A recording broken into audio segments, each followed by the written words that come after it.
നമസ്കാരം. New gen not എന്ന ഞങ്ങളുടെ പുതിയ പരിപാടി തുടങ്ങുകയാണ്. കോഴിക്കോട് ഗുരുവായൂരപ്പൻ കോളേജിൽ നിന്നാണ് ഇതിൻ്റെ തുടക്കം. ശരിക്കും വരുന്ന പൊതു തെരഞ്ഞെടുപ്പിൽ കേരളത്തിലെ യുവജനങ്ങൾ എങ്ങനെയാണ് ഈ തെരഞ്ഞെടുപ്പിനെ കാണുന്നത്, അവരുടെ പ്രതീക്ഷകൾ എന്താണ് എന്നതിനെക്കുറിച്ചൊക്കെ ഉള്ളൊരു സമഗ്രമായ അവലോകനമാണ് ശരിക്കും നടത്തുന്നത്.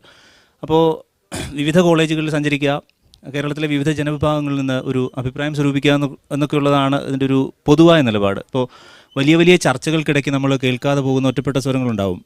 കുട്ടികൾക്ക് എന്താണ് പറയാനുള്ളത്, അവരുടെ കാഴ്ചപ്പാട് എന്താണ് എന്നതിനെക്കുറിച്ചൊക്കെ ഉള്ളൊരു ചെറിയ ചിന്തയാണിത്. ശരിക്കും എന്താണ് ഇവർക്ക് പറയാനുള്ളതെന്ന് നോക്കാം. നമുക്കിപ്പോൾ സബർജൻസ് കോളേജിൽ, ഗുരുവായൂരപ്പൻ കോളേജിലാണെങ്കിൽ വിവിധ വിഭാഗങ്ങളിൽപ്പെട്ട കുട്ടികളുണ്ട്. അത് രാഷ്ട്രീയമായി വിവിധ മേഖലകളോട് അനുഭാവം പുലർത്തുന്നവരുണ്ട്, വിവിധ തരത്തിലുള്ളവരുണ്ട്. അപ്പോൾ എങ്ങനെയുള്ള പ്രധാനമന്ത്രിയാണ് രാജ്യം കാത്തിരിക്കുന്നത്? കേരളത്തിൽ ലോക്സഭയിലേക്ക്, പാർലമെൻറ്റിലേക്ക് അയക്കേണ്ടത് ഏത് തരക്കാരെയാണ്? തങ്ങളുടെ ചിന്തകൾക്ക് അനുഗുണമായി എങ്ങനെ പ്രവർത്തിക്കുന്നവരെയാണ് പാർലമെൻറ്റിലേക്ക് അയക്കേണ്ടത് എന്നതിനെ സംബന്ധിച്ചൊക്കെ വിവിധ തരത്തിലുള്ള അഭിപ്രായം ഇവർക്കുണ്ടാവും. അതിനെക്കുറിച്ച് നമുക്ക് ഒരു ചെറിയ തരത്തിലുള്ള അവലോകനം നടത്താം എന്നുള്ളതാണ് ഈ പരിപാടിയുടെ പ്രത്യേകത. നമുക്ക് തുടങ്ങാം. എന്താ പേര്? അതുൽ. ശരിക്കും നേരത്തെ സൂചിപ്പിച്ചതുപോലെ നമുക്ക് ഈ വലിയ രാഷ്ട്രീയ ചർച്ചകൾ നടക്കുന്നതിനിടയ്ക്ക് ഒറ്റപ്പെട്ട തരത്തിലുള്ള ചില ശബ്ദങ്ങളുണ്ട്, കേൾക്കാതെ പോകുന്ന ചില വിഷയങ്ങളൊക്കെയുണ്ട്. അപ്പോൾ യുവാക്കൾ എങ്ങനെയാണ് വോട്ടിനെ കാണുന്നത്, തെരഞ്ഞെടുപ്പിനെ കാണുന്നത്, നിങ്ങൾക്കുള്ള പ്രതീക്ഷകൾ എന്താണ് എന്നതൊക്കെയുണ്ട്. അതുലിനെ സംബന്ധിച്ച് അതുലിൻ്റെ പ്രതീക്ഷ എങ്ങനെയാണ്? രാജ്യം ആര് ഭരിക്കണം എന്നാണ് അതുൽ കരുതുന്നത്? ഞങ്ങൾ പ്രതീക്ഷയോട് കാണുന്ന ഒരു നേതാവുണ്ട്. ഈ രാജ്യത്ത് കുറച്ച് വർഷങ്ങളായി ഈ രാജ്യത്തിലെ പാവപ്പെട്ടവരോട്, സാധാരണക്കാരോട്, വിദ്യാർത്ഥികളോട്, ഈ ഓരോ ജനവിഭാഗങ്ങളോട്, മത്സ്യത്തൊഴിലാളികളോട് ഒക്കെ തന്നെ സംവദിച്ച് ഓരോ ആളുകളുടെയും അഭിപ്രായങ്ങൾ ആരാഞ്ഞ് ഓരോ ആളുകളുടെയും നിലപാടുകൾ എന്താണെന്ന് മനസ്സിലാക്കിക്കൊണ്ട് ഈ രാജ്യത്ത് ഉയർന്നു വന്ന ഒരു നേതാവുണ്ട്. ആ നേതാവ് ഇന്ത്യൻ നാഷണൽ കോൺഗ്രസ് എന്ന് പറയുന്ന രാഷ്ട്രീയ പ്രസ്ഥാനത്തിൻ്റെ അധ്യക്ഷനായ രാഹുൽ ഗാന്ധിയാണ് എന്ന് പറയുമ്പോൾ തീർച്ചയായും നമുക്ക് അഭിമാനമുണ്ട്. അദ്ദേഹം അമേഠിയിൽ വെച്ച് മത്സരിക്കുന്ന സമയത്ത് ഈ രാജ്യത്തിൻ്റെ പ്രധാനമന്ത്രിയാകുമെന്ന കാര്യത്തിൽ ഒരു തർക്കവുമില്ല. കാരണം നിരന്തരം ആളുകളോട് സംവദിക്കുന്ന, ജനങ്ങളുടെ പ്രശ്നങ്ങൾ എന്താണെന്ന് മനസ്സിലാക്കുന്ന ഒരു നേതാവാണ് രാജ്യത്തിന് ആവശ്യം. ഇന്ന് 5 വർഷമായി അദ്ദേഹം ഇതുവരെ ഒരു പത്രസമ്മേളനം നടത്തിയിട്ടില്ല എന്ന് പറയുമ്പോൾ ഒരു ജനാധിപത്യ രാജ്യത്തിന് എത്രത്തോളം നിരാശാജനകമായ ഒരു കാര്യമാണിത്. അപ്പോൾ അത്തരം കാര്യങ്ങളൊക്കെ വിലയിരുത്തിക്കൊണ്ട് ഈ രാജ്യത്തുള്ള ഓരോ പ്രശ്നങ്ങളും, മുസ്ലിം ന്യൂനപക്ഷ സമുദായങ്ങൾക്കെതിരെ ഉണ്ടായിട്ടുള്ള അതിക്രമങ്ങൾ, അങ്ങനെ ഒരുപാട് പ്രശ്നങ്ങൾ ഈ നാട്ടിലുണ്ടായിട്ടുണ്ട്. ആ പ്രശ്നങ്ങളെയൊക്കെ വിലയിരുത്തിക്കൊണ്ട് ഈ നാട്ടിലെ യുവാക്കൾ, പ്രത്യേകിച്ച് സാമൂതിരി ഗുരുവായൂരപ്പൻ കോളേജിനകത്തുള്ള വിദ്യാർത്ഥികളൊക്കെ തന്നെ, ഈ കോളേജ് നിൽക്കുന്നത് കോഴിക്കോട് മണ്ഡലത്തിനാണ്. പ്രത്യേകിച്ച് 10 വർഷക്കാലം ഈ കോഴിക്കോട് മണ്ഡലത്തിലുള്ള രാഘവേട്ടൻ, ആ MP എന്ന് പറയുന്ന ഈ മണ്ഡലത്തിൽ ഒരുപാട് വികസന പ്രവർത്തനങ്ങൾ, ഒരുപാട് നേട്ടങ്ങൾ ഉണ്ടാക്കിയിട്ടുള്ള, ആ 2009 സമയത്ത് മത്സരിക്കുന്ന സമയത്ത് രാഘവൻ ഒരു അപരിചിതനായ ഒരു മുഖം, ആ സമയത്ത് അതിൽ നിന്നും 10 വർഷം കഴിഞ്ഞപ്പോൾ ഈ കോഴിക്കോട് ജില്ലയിലെ ഓരോ ആളുകളുടെയും രാഘവേട്ടനായിട്ട് അദ്ദേഹം മാറുന്ന കാഴ്ച. വിദ്യാർത്ഥികളായ യുവജനങ്ങൾ ആഗ്രഹിക്കുന്നത് വികസനത്തിന് വേണ്ടി, അല്ലെങ്കിൽ ഈ നാട്ടിൻ്റെ സമാധാനത്തിനും ഈ നാട്ടിലെ അസഹിഷ്ണുതാപരമായിട്ടുള്ള പ്രവർത്തനങ്ങളിൽ നിന്ന് വ്യതിചലിച്ചുകൊണ്ടുള്ള സമാധാനപര അന്തരീക്ഷം ഉണ്ടാക്കുന്ന രീതിയിലുള്ള തൊഴിലുകൾ സൃഷ്ടിക്കുന്ന ഒരു ഭരണകൂടം ഉണ്ടാകണമെന്നാണ് ഈ നാട്ടിലെ യുവാക്കൾ ആഗ്രഹിക്കുന്നത്. അത് എത്രത്തോളം പ്രായോഗികമാകും എന്നാണ് കരുതാനാവുക? പ്രത്യേകിച്ച് 2 കോടി തൊഴിൽ വർഷാവർഷം ഉണ്ടാകും എന്ന് വാഗ്ദത്തം ചെയ്തതിന് ശേഷമാണ് ഇത് കഴിഞ്ഞ സർക്കാർ അധികാരത്തിലേറിയത്. പക്ഷേ അതുണ്ടായില്ല എന്നാണ് നിങ്ങൾ പറയുന്ന ഒരു പരിധിവരെ കണക്കുകൾ കാണിക്കുകയും ചെയ്യുന്നുണ്ട്. ഈ അവകാശവാദങ്ങൾക്കപ്പുറം ഏത് തരത്തിലുള്ള നേതാവാണ് നിങ്ങൾ പ്രതീക്ഷിക്കുന്നത് ആം ആദ്മിയുടെ ഭാഗത്തു നിന്ന്? അതായത് നമ്മൾ ദേശീയ രാഷ്ട്രീയത്തെ പറ്റി ചെറുതായൊരു വിലയിരുത്തൽ നടത്തിയാൽ നമുക്ക് മനസ്സിലാവും, രാജ്യം ഭരിക്കുന്നത് നരേന്ദ്രമോദി അല്ല. രാജ്യം ഭരിക്കുന്നത് റിലയൻസ്, അദാനി, അംബാനി എന്ന മുതലാളികളാണ് നമ്മുടെ രാജ്യം ഭരിക്കുന്നത്. ഇപ്പോൾ നമ്മുടെ ദേശീയ രാഷ്ട്രീയത്തിൽ എല്ലാവരും ചിന്തിക്കുന്നത് നരേന്ദ്രമോദിയും രാഹുൽ ഗാന്ധിയും തമ്മിലാണ് പ്രധാനമന്ത്രിയാവാനുള്ള മത്സരം എന്നാണ് എല്ലാവരും ധരിച്ചിരിക്കുന്നത്. പക്ഷേ നരേന്ദ്രമോദിയോ രാഹുൽ ഗാന്ധിയോ അല്ല ഈ രാജ്യം ഭരിക്കാൻ പോകുന്നത്. എന്തായാലും മുതലാളിമാരാണ് ഈ രാജ്യം ഭരിക്കുന്നത്. അപ്പോൾ അതിൽ നിന്നൊരു മാറ്റമാണ് സാധാരണക്കാരൻ്റെ പാർട്ടി എന്ന നിലയ്ക്ക് ആം ആദ്മി ലക്ഷ്യമിടുന്നത്. വിദ്യാഭ്യാസത്തിൻ്റെ കാര്യം പറയുമ്പോൾ ഡൽഹിയിൽ 2013 ഡൽഹിയിൽ അരവിന്ദ് കെജ്രിവാൾ മുഖ്യമന്ത്രിയായ ഗവൺമെൻറ് അധികാരത്തിൽ വന്നു. അധികാരത്തിൽ വന്നതിന് ശേഷം രാജ്യത്തിൻ്റെ ചരിത്രത്തിൽ തന്നെ ആദ്യമായി 25-ൽ കൂടുതൽ 26% വിദ്യാഭ്യാസത്തിന് വേണ്ടി ബജറ്റ് വിലയിരുത്തിയിരിക്കുന്നത്. അതെന്തിനാണ് വിലയിരുത്തിയതെന്ന് വെച്ചാൽ, നമ്മുടെ മുൻ രാഷ്ട്രപതി APJ അബ്ദുൽ കലാം പറയുകയുണ്ടായി, ഇന്ത്യയുടെ ഏറ്റവും വലിയ ശക്തി എന്ന് പറയുന്നത് ഇന്ത്യയുടെ യുവാക്കളാണ്. The greatest strength of India എന്ന് പറയുന്നത് ഇന്ത്യയുടെ യുവാക്കളാണ്. ഇന്ത്യയുടെ ഏറ്റവും വലിയ വീക്ക്നെസ് എന്ന് പറയുന്നത് ഒരു വിഷൻ ഇല്ലാത്ത ഭരണകൂടവുമാണ്. അപ്പോൾ അരവിന്ദ് കെജ്രിവാൾ എന്ന നേതാവിൻ്റെ കയ്യിൽ, ജനങ്ങളുടെ നേതാവിൻ്റെ കയ്യിൽ, അരവിന്ദ് കെജ്രിവാൾ എന്ന് പറയുമ്പോൾ അദ്ദേഹം ഏതെങ്കിലും രാഷ്ട്രീയ കുടുംബത്തിൽ പിറന്നതുകൊണ്ടോ നേതാവായ ആളല്ല. അദ്ദേഹത്തിൻ്റെ യുവത്വം ഡൽഹിയുടെ തെരുവുകളിൽ പണയം വെച്ചാണ് അദ്ദേഹം ജനങ്ങൾ മനസ്സുകളിലേക്ക് ഉയർന്നു വന്നത്. അപ്പോൾ അദ്ദേഹത്തിൻ്റെ വിഷൻ എന്ന് പറയുന്നത് വിദ്യാഭ്യാസത്തിലൂടെ രാജ്യത്തിൻ്റെ പുരോഗതി ഉണ്ടാക്കുക. ശരി, അങ്ങനെ ഒരു നിലപാടാണ് ആം ആദ്മിയെ സംബന്ധിച്ചുള്ളത്. പക്ഷേ കഴിഞ്ഞ 5 വർഷം ദില്ലിയിൽ എന്താണ് സംഭവിച്ചതെന്നും ഒരു വലിയ ബദൽ പ്രതീക്ഷ എന്ന നിലയിൽ ആം ആദ്മി ഉയർത്തിക്കൊണ്ടുവന്ന ആശയങ്ങൾക്കിടയിൽ അവർക്ക് തന്നെ എന്ത് സംഭവിച്ചു എന്നതും കഴിഞ്ഞ വർഷങ്ങളിൽ കാണിച്ചു തന്നതാണ്. ഇവിടെ മൂന്നാമതൊരു ബദൽ എന്ന നിലയിൽ കൂടിയാണല്ലോ നിങ്ങൾ ഇതിനെ കാണുന്നത്, പ്രത്യേകിച്ച് ഇടത് രാഷ്ട്രീയത്തെ സംബന്ധിച്ച് എന്ത് പ്രതീക്ഷയാണ് ഇക്കാര്യത്തിൽ വെക്കുന്നത്? ഒരു വശത്ത് നരേന്ദ്രമോദിയുടെ ഫിഗറും മറുവശത്ത് രാഹുൽ ഗാന്ധിയുടെ ഗ്ലാമറും തമ്മിൽ മത്സരിക്കുന്ന ഒരു തെരഞ്ഞെടുപ്പായി ഒരിക്കലും വിദ്യാർത്ഥി സമൂഹം ഈ തെരഞ്ഞെടുപ്പിനെ ചുരുക്കി കാണാൻ ആഗ്രഹിക്കുന്നില്ല. അതിനപ്പുറത്ത് ഇന്ത്യയെ ഭാവിയിൽ നയിക്കേണ്ട നയങ്ങളാണ് സ്വാഭാവികമായും ഈ തെരഞ്ഞെടുപ്പിൽ ചർച്ച ചെയ്യപ്പെടേണ്ടത്. ഒന്നാം UPA സർക്കാരിൽ നിന്ന് മാറി രണ്ടാം UPA സർക്കാർ നടപ്പിലാക്കിയ സാമ്പത്തിക പദ്ധതികൾ നരേന്ദ്രമോദിയുടെ ഗവൺമെൻറ് വീണ്ടും നടപ്പിലാക്കി. അതിൻ്റെ അധികം പറയാനുള്ളത് GST നടപ്പിലാക്കി, നോട്ട് നിരോധനം നടപ്പിലാക്കി എന്നുള്ളത് മാറ്റി നിർത്തിയാൽ സാമ്പത്തിക പദ്ധതികൾ ഏതാണ്ട് അതേപോലെയാണ്. കോൺഗ്രസ് നടപ്പിലാക്കിയ മൃദു ഹിന്ദുത്വ സമീപനം BJP സർക്കാർ തീവ്ര ഹിന്ദുത്വ സമീപനത്തിലേക്ക് മാറ്റി എന്നുള്ളത് മാത്രമേ വ്യത്യാസം കാണുന്നുള്ളൂ. ഇന്ത്യയിലെ സാധാരണക്കാരൻ്റെ, പൗരൻ്റെ, തൊഴിലാളിയുടെ, യുവജനങ്ങളുടെ, സ്ത്രീകളുടെ, ആദിവാസികളുടെ, ദളിതരുടെ ഒന്നും തന്നെ ദൈനംദിന ജീവിതത്തിൽ വലിയ മാറ്റമൊന്നും ഈ 2 സർക്കാരുകളുടെ കാലത്തും ഉണ്ടായിട്ടില്ല. അപ്പോൾ ഇതിൽ നിന്ന് മാറ്റം ഉണ്ടാകണമെങ്കിൽ എന്നെ സംബന്ധിച്ചിടത്തോളം, അല്ലെങ്കിൽ നമ്മൾ ഇടതുപക്ഷ വിദ്യാർത്ഥി സമൂഹത്തെ സംബന്ധിച്ചിടത്തോളം നമ്മൾ 3 ലക്ഷ്യങ്ങളാണ് ഈ തെരഞ്ഞെടുപ്പിലൂടെ കാണുന്നത്. 1, BJP അധികാരത്തിൽ നിന്ന് താഴെ ഇറക്കുക. 2, ഒരു മതനിരപേക്ഷ ജനാധിപത്യ കക്ഷി ഇന്ത്യയിൽ അധികാരത്തിൽ വരിക. ആ കക്ഷിയിൽ സുപ്രധാനമായ സ്വാധീനം ചെലുത്താൻ നിയോ ലിബറൽ സാമ്പത്തിക നയങ്ങൾക്ക് വിരുദ്ധമായി തൊഴിലാളി കർഷക പക്ഷ രാഷ്ട്രീയം മുന്നോട്ട് വെക്കുന്ന ഇടതുപക്ഷത്തിന് മികച്ച ഭൂരിപക്ഷം, മികച്ച കക്ഷികളുടെ MP-മാരുടെ വർധന ഉണ്ടാവുക എന്നുള്ളതാണ്. ഈ ക്യാമ്പസ് നിലകൊള്ളുന്ന കോഴിക്കോടിനെ സംബന്ധിച്ച് പറഞ്ഞു. നേരത്തെ പറഞ്ഞു മത്സരിക്കുന്ന സമയത്ത് രാഘവനായിരുന്നു, ഇപ്പോൾ രാഘവേട്ടനായിട്ടുണ്ടെന്ന്. സ്വാഭാവികമായിട്ടും 10 കൊല്ലം കഴിയുമ്പോൾ 10 വയസ്സ് കൂടുമല്ലോ. അത് രാഘവേട്ടനായിട്ടുണ്ടോ, രാഘവൻ മാമനായിട്ടുണ്ടോ, രാഘവൻ വല്യച്ഛനായിട്ടുണ്ടോ എന്നുള്ളതല്ല ഒരു MP ഒരു നാടിന് ചെയ്യേണ്ട സംഭാവന. ഇങ്ങനെ വിവിധങ്ങളായ അഭിപ്രായങ്ങളാണ് ഒരു ക്യാമ്പസ് ചർച്ച ചെയ്യുന്നത്. ഇതിനപ്പുറത്തേക്ക് ഈ നിഷ്പക്ഷരായി നിൽക്കുന്നവരുണ്ട്. അതായത് ഈ ഹാർഡ് കോർ പൊളിറ്റിക്സിന് അപ്പുറത്തേക്ക് തങ്ങളുടെ സ്ഥാനാർത്ഥി ആരാകണം, എന്തായിരിക്കണം അവർക്ക് വേണ്ട യോഗ്യത എന്നത് സംബന്ധിച്ച് നിഷ്പക്ഷമായൊക്കെ ചിന്തിക്കുന്ന ചില ആൾക്കാർ കൂടിയുണ്ട്. അങ്ങനെ എങ്ങനെയാണ് ഇവർ ചിന്തിക്കുന്നത്? ഏത് തരത്തിലുള്ള എങ്ങനെയുള്ളവരാണ് തങ്ങളെ ലീഡ് ചെയ്യേണ്ടത് എന്നതിനെക്കുറിച്ചൊക്കെ ഈ കുട്ടികൾ ചിന്തിക്കുന്നുണ്ടാവും. എനിക്ക് തോന്നുന്നു അതിൻ്റെ ഒരു സമഗ്രമായ അഭിപ്രായം കൂടെ നോക്കാം. യുവതലമുറയുടെ മനസ്സ് വെച്ച് അതിനുവേണ്ടി പ്രവർത്തിക്കുന്ന ഒരു ഭരണാധികാരിയാണ് നമുക്ക് വേണ്ടത്. ഇനിയൊരു നമ്മുടെ കേന്ദ്രത്തിലെ തിരഞ്ഞെടുപ്പ് വന്നു കഴിഞ്ഞാൽ തീർച്ചയായും കോൺഗ്രസ് അധികാരത്തിൽ വരണം. കാരണം യുവതലമുറയുടെ സ്പന്ദനം ഏറ്റവും അടുത്തറിയാൻ കഴിയുന്ന ഒരാൾ നമ്മുടെ ലീഡറായിട്ട് വന്നു കഴിഞ്ഞാൽ നമുക്കറിയാം, വയസ്സ് 50ഓ 60ഓ ആകട്ടെ, മാറി നിന്ന് കഴിഞ്ഞാലേ പുതിയ തലമുറയ്ക്ക് കടന്നു വരാൻ കഴിയും. അതുകൊണ്ട് തന്നെ അത്തരം ആൾക്കാർ മാറി തന്നാൽ മാത്രമേ പുതിയ തലമുറയ്ക്ക് അവരുടെ ആദർശങ്ങൾ മറ്റുള്ളവരിലേക്ക് നൽകാൻ കഴിയൂ. അതുകൊണ്ട് തീർച്ചയായും അദ്ദേഹം വന്നു കഴിഞ്ഞാൽ, അദ്ദേഹം നമ്മുടെ ഇന്ത്യയുടെ പ്രധാനമന്ത്രിയായിട്ട് വന്നു കഴിഞ്ഞാൽ ഉറപ്പുള്ള കാര്യമാണ്, നമ്മൾ ആഗ്രഹിക്കുന്ന രീതിയിലുള്ള നിയമങ്ങൾ, നമ്മൾ ആഗ്രഹിക്കുന്ന രീതിയിലുള്ള പ്രവർത്തികൾ, ആഗ്രഹിക്കുന്ന രീതിയിലുള്ള വികസനങ്ങൾ തീർച്ചയായും ഇന്ത്യയിൽ വരും.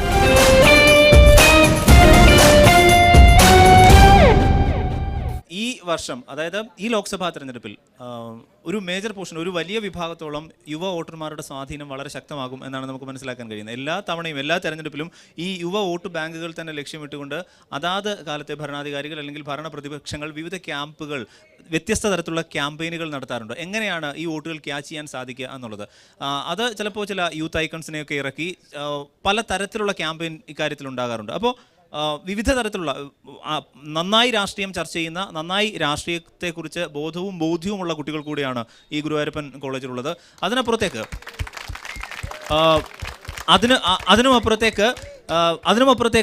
എന്നാൽ ചെറിയ രാഷ്ട്രീയ നിലപാടുകളുള്ള ആരാകണം തങ്ങളെ നയിക്കേണ്ടത് എന്നതിനെക്കുറിച്ച് വലിയ പൊളിറ്റിക്കലായി ചിന്തിക്കാത്ത, എന്നാൽ രാഷ്ട്രത്തെക്കുറിച്ചും രാഷ്ട്രീയത്തെക്കുറിച്ചുമൊക്കെ കൃത്യമായ ദിശാബോധമുള്ള കുട്ടികളും മറുവിഭാഗത്തുണ്ട്. ഇങ്ങനെ വ്യത്യസ്ത തരത്തിലുള്ള കുട്ടികളുടെ ഒരു വിഭാഗം കൂടിയാണ് ഇവിടെ. അതുകൊണ്ട് തന്നെ ഈ ചർച്ച തുടരുമ്പോൾ എങ്ങനെയുള്ള ആളാണ്, എങ്ങനെയാണ് നിങ്ങളുടെ രാജ്യത്തെ ഭരിക്കേണ്ടത്, നിങ്ങളുടെ പ്രതിനിധി എങ്ങനെയാണ് എന്നതടക്കമുള്ള കാര്യങ്ങളെക്കുറിച്ച് നമുക്ക് ആ കുട്ടികളോട് വീണ്ടും ചോദിക്കാം, വീണ്ടും അഭിപ്രായം രേഖപ്പെടുത്താം. എന്ത് പ്രതീക്ഷയാണ് ശരിക്കും ഈ തെരഞ്ഞെടുപ്പ് വരുമ്പോൾ? കന്യോട്ടറാണോ, ആദ്യമായിട്ട് വോട്ട് ചെയ്യാണോ? ആണോ? അതെ, ഞാൻ ആദ്യമായിട്ടാണ് വോട്ട് ചെയ്യാൻ പോകുന്നത്. അപ്പം എൻ്റെ ഒരു ചിന്താഗതി എന്ന് പറയുന്നത് ഇന്ത്യൻ രാഷ്ട്രീയം അതിൻ്റെ ഏറ്റവും പ്രയുക്തമായ മേഖലകളിലേക്ക് കടക്കുമ്പോൾ തന്നെ അതിൻ്റെ സാമൂഹികമായ ഭൂപടം കൂടി നമ്മളൊന്ന് ചിന്തിക്കേണ്ടതുണ്ട്. കാരണം ഇത്രയും വർഷത്തിനകമായിട്ട് വളരെയധികം കാലത്തിന് ശേഷം വീണ്ടും ദളിതരെയും ആദിവാസികളെയും പോലെയുള്ളവരെ നമ്മൾ ഗൗനിക്കാതിരിക്കുന്ന ഒരു സാഹചര്യത്തിലാണ് ഇത്തരം ഒരു വോട്ടെടുപ്പ് വീണ്ടും കടന്നു വരുന്നത്. അപ്പോൾ ദളിതർക്കും അതുപോലെ സമൂഹത്തിൻ്റെ ദളിതർ എന്ന ആ പേര് പോലും ഇന്നും വീണ്ടും എടുത്തുപയോഗിക്കേണ്ട വരുന്നൊരു ഗതികേട്, അല്ലെങ്കിൽ അയിത്തം പോലുള്ള അനുഷ്ഠാനങ്ങൾ പോലും ഇന്നും കടന്നു വരുന്ന ഒരു കാലഘട്ടത്തിൽ വീണ്ടും നമ്മുടെ ഭരിക്കുന്ന വ്യക്തികൾ മതപരമായി ചിന്തിക്കുന്ന, മതപരമായി നമ്മളെ പ്രകോപിപ്പിക്കുന്ന തരത്തിലേക്ക് മാറുമ്പോൾ ഒരു ഇടതുപക്ഷ രാഷ്ട്രീയത്തിനാണ് ഏറ്റവും കൂടുതൽ പ്രാധാന്യം എന്നാണ് എനിക്ക് തോന്നിയിട്ടുള്ളത്. പ്രിയപ്പെട്ട ആം ആദ്മിക്കാരാ, നിനക്ക് അതിന് ബദലുണ്ടോ? പുതിയ ഇടതുപക്ഷ മുഖം എന്ന് പറയുന്നത് അരവിന്ദ് കെജ്രിവാളാണ്. അരവിന്ദ് കെജ്രിവാളിന് മാത്രമേ ഒരു ഇടതുപക്ഷ ഇന്ത്യയെ സൃഷ്ടിച്ചെടുക്കാൻ കഴിയുള്ളൂ. കഴിഞ്ഞ വർഷങ്ങളിലുടനീളം ഡൽഹിയിൽ സംഭവിച്ചത് എന്താണെന്ന് നമ്മൾ കണ്ടു കഴിഞ്ഞു. ഇടതുപക്ഷ രാഷ്ട്രീയം ഒരിക്കലും തെറ്റിൻ്റെ രാഷ്ട്രീയമാണെന്നോ അല്ലെങ്കിൽ അത് കാലഹരണപ്പെട്ടൊരു ആദർശത്തിൻ്റെ രാഷ്ട്രീയമാണോ എന്ന് എനിക്ക് തോന്നിയിട്ടില്ല. കാരണം എന്തെന്നാൽ അത് ഇന്നും വളരെയധികം പ്രസക്തമാണ്. നമ്മുടെ കേരളത്തിൽ തന്നെ അത് ഏറ്റവും കൂടുതൽ പ്രസക്തമാണ്. ഞാനൊന്ന് കേട്ടു, നിങ്ങൾ ആദർശ രാഷ്ട്രീയം എന്നൊക്കെ പറയുന്നത് കേട്ടു.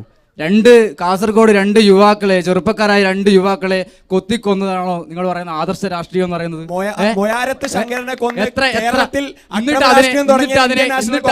എന്നിട്ട് അതിനെ സംരക്ഷിക്കുകയും ആ കൊലപാതകങ്ങളെ സംരക്ഷിക്കുകയും ചെയ്യുന്ന നിലപാടാണ് നിങ്ങൾ സ്വീകരിക്കുന്നത്.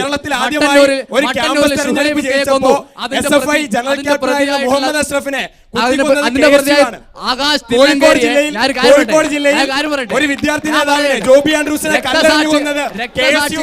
ഒരു കാര്യമാട്ടെ, രക്തസാക്ഷികളോട് നിങ്ങൾ സ്വീകരിക്കുന്ന നിലപാട്, അതായത് ഒരാളെ ആക്രമിച്ച് കൊലപ്പെടുത്തി കഴിഞ്ഞാൽ ആ കൊലപാതകളോട് നിങ്ങൾ സ്വീകരിക്കുന്ന നിലപാടാണ് ഇവിടെ ചർച്ച ചെയ്യപ്പെടുന്നത്. മട്ടന്നൂരിൽ ഷുഹൈബ് കെ കൊന്നു, ആ കൊന്ന പ്രതികളെ സംരക്ഷിക്കുന്നു. ആകാശ് തില്ലങ്കേരി എന്ന് പറയുന്ന പ്രതി, ആ പ്രതികളുടെ വീട്ടിൽ അല്ലെ അവരുടെ കേസ് നടത്താൻ വേണ്ടിയിട്ട് കുറി നടത്തുന്നു. അവരുടെ തൊട്ടടവലത്തുണ്ടായിരുന്ന കല്യാണ വീടുകളിൽ ആകാശ് തില്ലങ്കേരിയുടെ പടം വെച്ചിട്ടുള്ള ഫ്ലക്സുകൾ അടിച്ചു വെക്കുന്നു. അങ്ങനെ കൊലപാതകളെ സംരക്ഷിക്കുന്ന രീതിയിൽ നിങ്ങൾ നിലപാടെടുക്കുന്നു. ഇതുപോലെ തന്നെ കാസർഗോഡ് എന്ന കൊലപാതകം, ആ കൊലപാതകത്തിൽ നിങ്ങൾ സ്വീകരിക്കുന്ന നിലപാടെന്താ? അവിടുത്തെ കൊലപാതകളെ സംരക്ഷിക്കുന്നു. ഏത് രീതിയിലാണ് നിങ്ങൾ ആദർശ രാഷ്ട്രീയത്തെ പറ്റി പറയുന്നത്? കോളേജിലെ ചെയർമാനായിരുന്ന CV ജോസിനെ കൊന്നുകളഞ്ഞ KSU ആണ്. അതിൽ സാക്ഷി പറഞ്ഞ MS പ്രസാദിനെ കൊന്നുകളഞ്ഞ KSU ആണ്. രക്തസാക്ഷികളെ ക്രെഡിറ്റ് ആയിട്ട് ഇന്നേ വരെ ഒരു കോൺഗ്രസ് പാർട്ടിയും കൊണ്ടു നടന്നിട്ടില്ല. കാസർകോട്ടെ രണ്ട് യുവാക്കളുടെ പടം വെച്ച് എന്തിനാണ് ഷുഹൈബിന്റെ വീട്ടിലും മറ്റും രാഹുൽ ഗാന്ധി പോയിട്ട് തെരഞ്ഞെടുപ്പ് ക്യാമ്പയിന് വരുന്നത്? രാഹുൽ ഗാന്ധി സന്ദർശിക്കുന്നത് തെരഞ്ഞെടുപ്പ് ക്യാമ്പയിനാണ്. ഏത് പ്രൊഫൈൽ എടുത്തു കഴിഞ്ഞാലും അതിൽ ഇട്ടിരിക്കുന്ന കോട്ടുകളായാലും പോസ്റ്റുകളിലായാലും അതിൽ മുഖചിത്രമായി എന്തിനാണ് അഭിമന്യുവിനെ നൽകുന്നത്? അഭിമന്യു മാത്രമാണ് രക്തസാക്ഷിയായി കേരളത്തിൽ ജനിച്ചിട്ടുള്ളത്. ഒരിക്കലുമല്ല. രക്തസാക്ഷിയെ ക്രെഡിറ്റ് ആക്കി എടുക്കാൻ വേണ്ടി ഇന്നേ വരെ ഇന്ത്യൻ നാഷണൽ കോൺഗ്രസോ കേരളത്തിലെ കോൺഗ്രസ് പാർട്ടിയോ ശ്രമിച്ചിട്ടില്ല. അത് മാത്രമല്ല, നിങ്ങളുടെ ആദർശവാക്യം, നിങ്ങളുടെ മുദ്രാവാക്യമായ കൊല്ലാം പക്ഷേ തോൽപ്പിക്കാനാവില്ല എന്ന ആദർശം ഞങ്ങൾ ഇവിടെ സത്യമാക്കുകയാണ്. നിങ്ങൾക്ക് കൊന്നുകളയാം, പക്ഷെ തോൽപ്പിക്കാനാവില്ല. നിങ്ങൾക്ക് കൊല്ലാൻ മാത്രമേ കഴിയൂ. പക്ഷെ ഞങ്ങളുടെ ആദർശങ്ങളെ, ഞങ്ങളുടെ പാർട്ടിയെയും ഞങ്ങളുടെ നേതാക്കന്മാരെയും തോൽപ്പിക്കാമെന്നത് നിങ്ങളുടെ വ്യാമോഹം മാത്രമാണ്. അരവിന്ദ് കെജ്രിവാളിന്റെ റാലിയിൽ അരവിന്ദ് കെജ്രിവാളിന്റെ അടുത്ത് വന്ന ഒരാള് അദ്ദേഹത്തിന്റെ മുഖത്തടിച്ചിട്ടും ഞങ്ങൾ ഒന്നും ചെയ്യാതെ കെജ്രിവാൾ പിറ്റേ ദിവസം അദ്ദേഹത്തിന്റെ വീട്ടിൽ പോയി എന്ത് തെറ്റാണ് ഞാൻ ചെയ്തത് എന്നാണ് ചോദിച്ചത്. അതാണ് ഞങ്ങളുടെ അക്രമ രാഷ്ട്രീയത്തിനെ പറ്റിയുള്ള സമീപനം. അത്രയും സമീപനം വേറെ ആരും എടുത്തിട്ടുണ്ടാവില്ല എന്ന് ഞാൻ പറയാൻ ആഗ്രഹിക്കുന്നത്. പ്രിയങ്ക ഗാന്ധിയുടെ പുതിയ വരവ് നമ്മൾ കണ്ടതാണ്. രാഹുൽ ഗാന്ധി അദ്ദേഹം 4 വർഷങ്ങൾക്ക് മുമ്പുള്ള രാഹുൽ ഗാന്ധി അല്ല ഇപ്പോഴുള്ളത്. അങ്ങനെ ദേശീയ തലത്തിൽ ഒരുപാട് നേതാക്കളുണ്ട്, വനിതാ നേതാക്കളുണ്ട്. ഇതിനെയൊക്കെ എങ്ങനെയാണ് കാണുന്നത് എന്നത് കൂടി നമുക്ക് നോക്കേണ്ടതുണ്ട്. കോൺഗ്രസ് ഇന്ന് ഒരു മക്കൾ രാഷ്ട്രീയത്തിലേക്ക്, അതായത് രാജീവ് ഗാന്ധി, രാഹുൽ ഗാന്ധി, പ്രിയങ്ക ഗാന്ധി ഒരു കുടുംബം, ആ കുടുംബത്തിലേക്ക് മാത്രം കോൺഗ്രസിന്റെ രാഷ്ട്രീയം ഒതുങ്ങിപ്പോകുന്നില്ലേ എന്ന് നമ്മൾ ചിന്തിക്കേണ്ടതുണ്ട്. ഈ കണ്ണൂർ ലോബി തന്നെ ജയരാജന്റെ കുടുംബക്കാരാണ് കൂടുതലായിട്ടും CPM-ന്റെ ആളുകൾ ഇങ്ങനെ പോയിക്കൊണ്ടിരിക്കുന്നത്. അത് വെച്ച് കഴിഞ്ഞാൽ നിങ്ങൾ കണ്ണൂർ ജില്ലയിൽ മാത്രമേ ഉള്ളൂ. അപ്പോൾ ഈ മേഖല മാത്രം ചർച്ച ചെയ്ത് നിങ്ങളുടെ മക്കൾ രാഷ്ട്രീയം, നിങ്ങളുടെ കുടുംബക്കാർ രാഷ്ട്രീയം ഒക്കെ. കോൺഗ്രസിന് വെച്ച് കഴിഞ്ഞാൽ ഗാന്ധി കുടുംബത്തിലുള്ള ആളുകൾ മാത്രമൊന്നുമല്ല എന്തുണ്ടായിട്ടുള്ളത്. എന്നാണ് ഇത് ഗാന്ധി കുടുംബമായത്? അതൊന്നും അറിയാൻ താല്പര്യമുണ്ട്. ഗാന്ധി മഹാത്മാഗാന്ധിയുമായി മഹാത്മാഗാന്ധിക്ക് എന്താ ബന്ധം? അങ്ങനെ എല്ലാവരെയും തെറ്റിദ്ധരിപ്പിക്കുന്നത് പോലെ ക്യാമ്പസിനെ തെറ്റിദ്ധരിപ്പിക്കുന്നത്. ഞാൻ പറയുന്നത് ഇന്ത്യയുടെ ആദ്യത്തെ പ്രധാനമന്ത്രി ജവഹർലാൽ നെഹ്റു, പിന്നീട് ഗാന്ധിയുടെ പേര് വന്നത് എങ്ങനെയാണെന്നുള്ള ചർച്ചയൊന്നും ഇപ്പം വേണ്ട. ഇന്ദിരാഗാന്ധി വന്നു, രാജീവ് ഗാന്ധി വന്നു.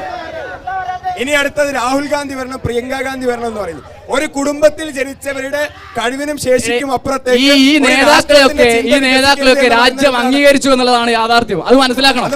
ഈ നേതാക്കളെയൊക്കെ രാജ്യം അംഗീകരിച്ചു. അംഗീകരിക്കുന്നത് ഇന്ത്യയുടെ സ്വാത്വികനായ ഇന്ത്യൻ രാഷ്ട്രപിതാവിന്റെ പേര് കൂടെ വെച്ചതുകൊണ്ട് ഇന്ത്യൻ രാഷ്ട്രപിതാവിന്റെ പേര് മാത്രമൊന്നുമില്ല, ഗാന്ധിസവുമായി ബന്ധപ്പെട്ട് രാജീവ് ഗാന്ധി ഇന്ത്യൻ പ്രധാനമന്ത്രിയാകുമ്പോൾ ഇന്ത്യൻ നാഷണൽ കോൺഗ്രസിന്റെ സീറ്റ് 404 കഴിഞ്ഞ തെരഞ്ഞെടുപ്പിൽ രാഹുൽ ഗാന്ധി കൂടി ഒന്ന് വ്യക്തമാക്കിയാൽ കൊള്ളാം. സിപിഎമ്മിന്റെ സീറ്റ് കൂടി ഒന്ന് വ്യക്തമാക്കിയാൽ കൊള്ളാം.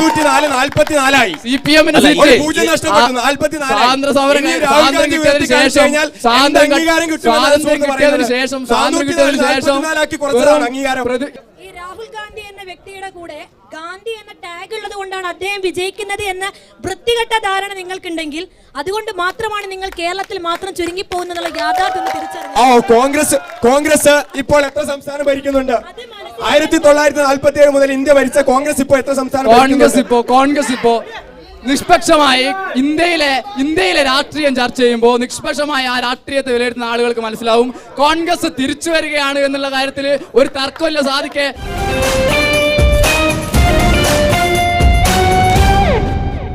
ന്യൂജൻ വോട്ടിനെ കുറിച്ച് ചോദിക്കുമ്പോൾ ഒരുപക്ഷെ മുതിർന്നവരെക്കാൾ വലിയ മുതിർന്ന കാഴ്ചപ്പാടുകൾ ഈ ക്യാമ്പസുകളിലെ കുട്ടികൾക്കുണ്ട് എന്നുള്ളതാണ് നമുക്ക് മനസ്സിലാക്കാൻ കഴിയുന്നത്.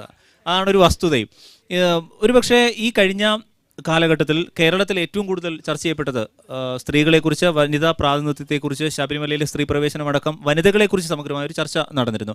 ഒരുപക്ഷെ ഈ പങ്കെടുത്തതിൽ അപൂർവം ചില കുട്ടികൾ അഭിപ്രായം രേഖപ്പെടുത്തി എന്നതിനാൽ അപ്പുറത്തേക്ക് ഇത് എങ്ങനെയാണ് ഒരുപക്ഷെ തെരഞ്ഞെടുപ്പിൽ ഒരു വലിയ വിഷയമായി ഉയരുക, അല്ലെങ്കിൽ ഏതെങ്കിലും തരത്തിൽ ഇത് ബാധിക്കാനിടയുണ്ടോ എന്നതടക്കമുള്ള കാര്യങ്ങൾ കൂടി നമുക്ക് ചോദിക്കേണ്ടതുണ്ട്.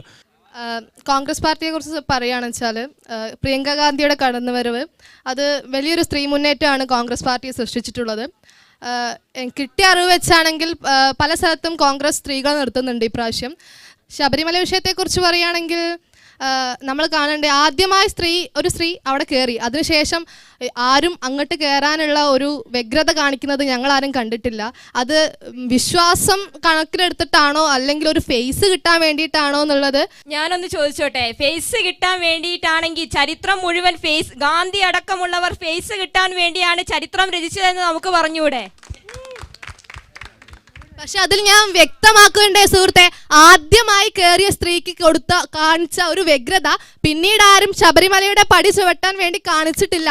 അപ്പോൾ എന്റെ സംശയം തീർച്ചയായും ന്യായീകരിക്കാൻ കഴിയുന്ന ഒരു സംശയമാണ്. എന്തുകൊണ്ട് ചവിട്ടിയില്ല? ബിജെപിയുടെ അക്രമ രാഷ്ട്രീയം കൊണ്ടാണ് ചവിട്ടാത്തത്. സ്ത്രീകൾക്കെതിരെയുള്ള ബിജെപിയുടെ അക്രമ രാഷ്ട്രീയം കൊണ്ട് തന്നെയാണ് സുഹൃത്തെ. ആ അക്രമ രാഷ്ട്രീയം അതിതീവ്രതയിൽ നിലനിൽക്കുന്ന സമയത്ത് എത്ര സ്ത്രീകൾ അവിടെ കയറാൻ വേണ്ടി വ്യഗ്രത കൂട്ടിയിട്ടുണ്ട് എന്നത് പല ചാനലുകൾ കൂടെയും ഞങ്ങൾ കണ്ടിട്ടുള്ളതാണ്. അതിനുശേഷം എന്തുകൊണ്ട് ആരും ആ വ്യഗ്രത കാട്ടിയില്ല എന്നുള്ളതാണ് എന്റെ ശബ്ദം. ചാനൽ ചർച്ചകളിൽ കണ്ടത് സുഹൃത്തോടെ പറയുകയുണ്ടായി. ഞാനൊരു കാര്യം ചോദിച്ചോട്ടെ.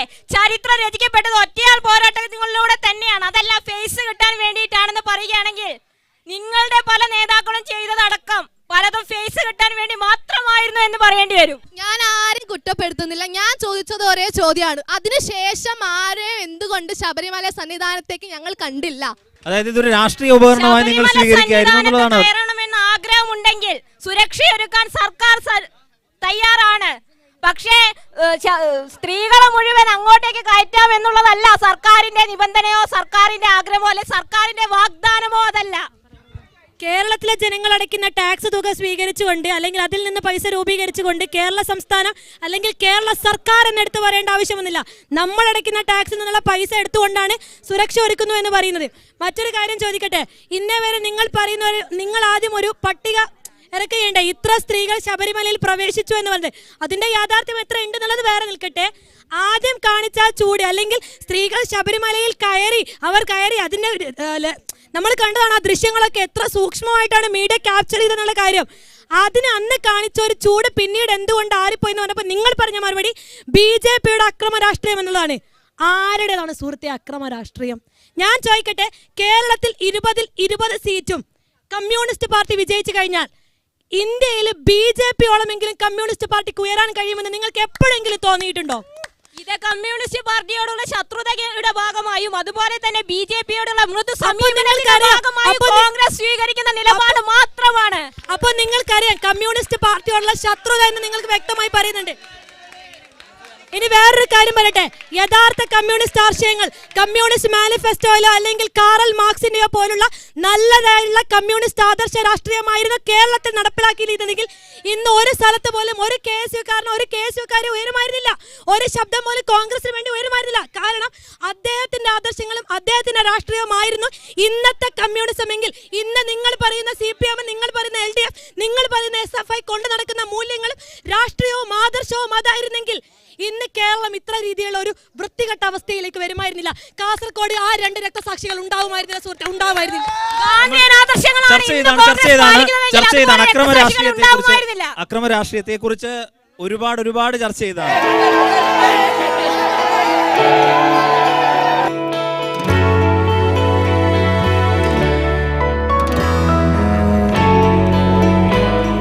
സാക്ഷാൽ SK പൊറ്റക്കാടിനെയും VK കൃഷ്ണമേനോനെയും KP കേശവമേനോനെയും മുതൽ ഇങ്ങ് ജോയി മാത്യുവിനെ വരെ സംഭാവന ചെയ്ത ഒരു ക്യാമ്പസാണിത്.